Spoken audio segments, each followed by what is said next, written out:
Have you ever wondered why there's continual demand for US dollars even though we're 31 trillion in debt? I definitely have.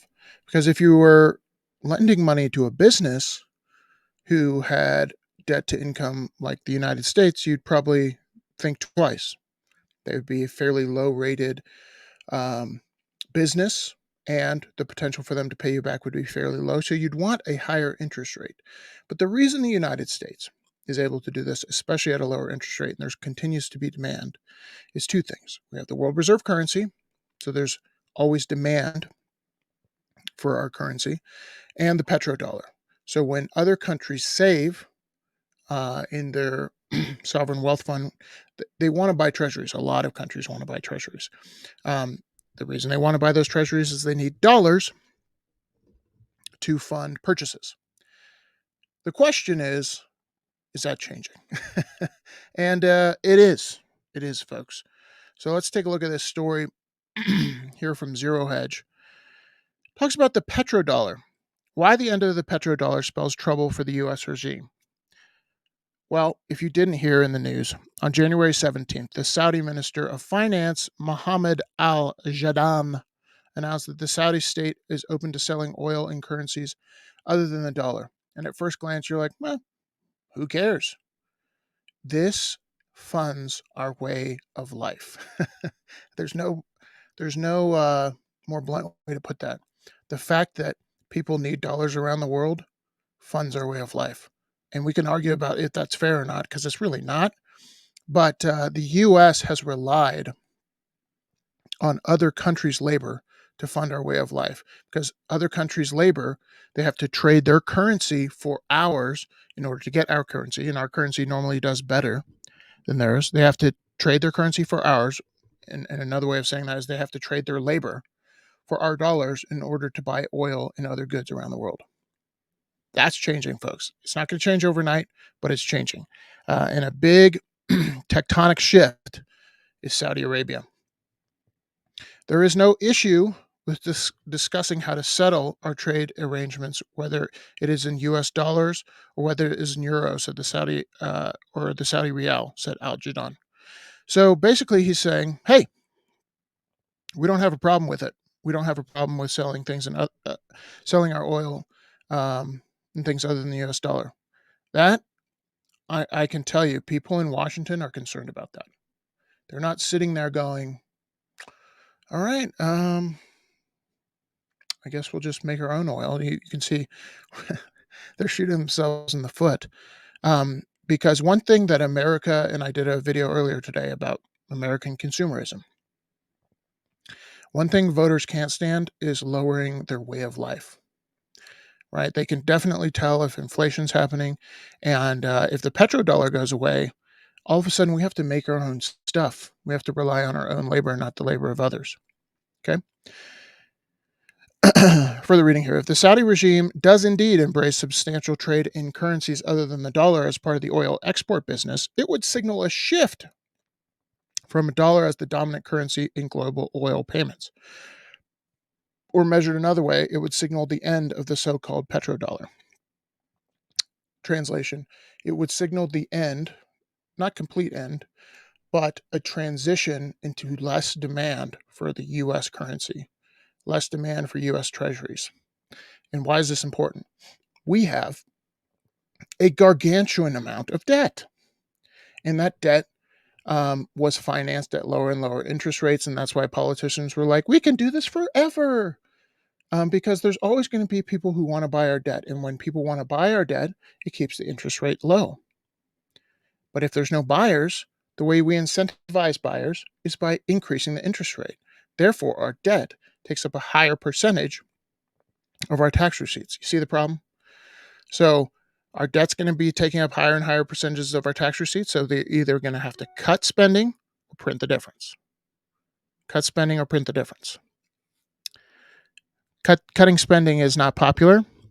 Printing the difference isn't popular. Both have bad outcomes. Okay. In context, probably the best way to look at the potential end of the petrodollar is to see it as one piece of the dollar-based portion of the global economy, because the dollar is the network effect of the dollar and how it's been set up over the last 75 years, it's not going to end overnight. But these cracks, if you're a politician or you're a strategist in the US, you're thinking, okay, we need to start shifting, start onshoring manufacturing. We need to start changing the way we do things because when the fuse is lit, which it is, the bombs can eventually go off. The bomb of dollars coming back, because where are all those dollars going to go? Coming back to the US if people don't need them. Okay.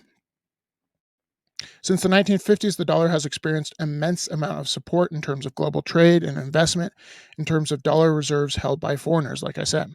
This has greatly propped up demand for US debt and for dollars and has enormous disinflationary effect on the domestic US economy. Translation: other people fund our lifestyle because they always want to buy our debt, so we have this disinflationary world with our debt. We can refinance at lower interest rates because there's always demand. That is, newly created dollars are soaked up by foreigners who both want and need dollars to pay off dollar denominated debt and pad bank reserves. But if global dollar dominance truly is in decline, we could potentially expect both higher domestic prices or price inflation and higher interest rates than what Americans have become accustomed to over the last 30 years. How do you think those two things would work out with the amount of debt we have? Higher domestic prices, so less consumerism, and higher interest rates on our debt. Again, I ask you, what is 10% of 31 trillion? And then ask yourself how much we take in tax receipts. But by 1974, so this is talking about the petrodollar. By 1974, the enormous flood of dollars from the U.S. into Saudi Arabia and top oil exporters suggested a solution. This is how Nixon set up the petrodollar. Nixon secured an agreement in which the U.S. would buy oil from Saudi Arabia and provide the kingdom military aid and equipment as well. In return, the Saudis would use the dollar to purchase U.S. treasuries and help finance U.S. budget deficit. So we take dollars, send to Saudi Arabia, they give us oil, and then they take those dollars and they buy U.S. treasuries. Works out pretty well. Now, why would Saudi Arabia be doubting our military protection? Can't think of a reason. Okay. So here's how the geopolitics shakes out, in my opinion. The more obvious short-term effects of the move away from the petrodollar will be geopolitics rather than currency order, because the dollar's not going to just go poof and all of a sudden it's gone. It's going to be a transition, and this is why I say you're going to see 5 to 20% inflation, maybe not official inflation, because they continually recalculate inflation to let you know, even though your life is 20% more expensive, you're only experiencing 5% inflation because the government says so. They're going to continually recalculate it, but this decade, I think you're going to see this ebb and flow of inflation. And it's not going to be 2%. It's going to be higher than 2%. It may get down to 5, may get down to 4, but when we have 4% inflation, the economy is in the gutter. Meaning tax receipts are going down, which is a problem for the U.S. government. So they're going to have to reinflate the balloon by injecting more liquidity, lowering interest rates, yada, yada. And then the cycle starts all over again. Okay. Further reading here. In addition to signaling that it is no longer wedded to the dollar, Saudi Arabia has also recently announced its openness towards Russia and a willingness to join Brazil, Russia, India, China, and South African nations. This shift is strategic interest for Saudi Arabia, strategic meaning military and economic. It means their interests aren't aligned with the U.S. anymore. This potentially poses an immediate threat to the U.S. strategic interest in that the U.S. regime has become accustomed to dominating the entire Persian Gulf region through U.S.-Saudi ties. A Saudi turn away from the petrodollar will magnify the shift.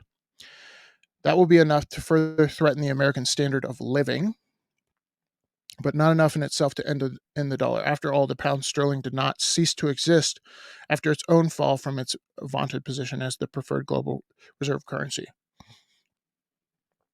So what does this mean for you and your pocketbook? I think we're going to see continual these geopolitical shifts away from the dollar, all that means is more inflation for the United States, more interest expense for the United States, which means lower standard of living for Americans. This goes back to the video I made earlier today. If you're a saver, because it's going to be a transition for a lot of Americans who are we have this consumer based economy. So it's credit card to credit card, paycheck to paycheck, um, newest, latest, and greatest, this consumer based economy. If you're a person who saves, you are going to stand out from the crowd big time, and you're going to be able to invest in things that otherwise, like the crowd of people who can invest is going to get smaller and smaller and smaller, because there's going to be such a transition from consumerism to the fact that our standard of living is going down, and people won't make that transition. They will just keep that lifestyle creep going up by funding it on credit, as we're seeing today. Let me know what you guys think of this petrodollar shift in the comments below. I'll see y'all in the next one. Peace.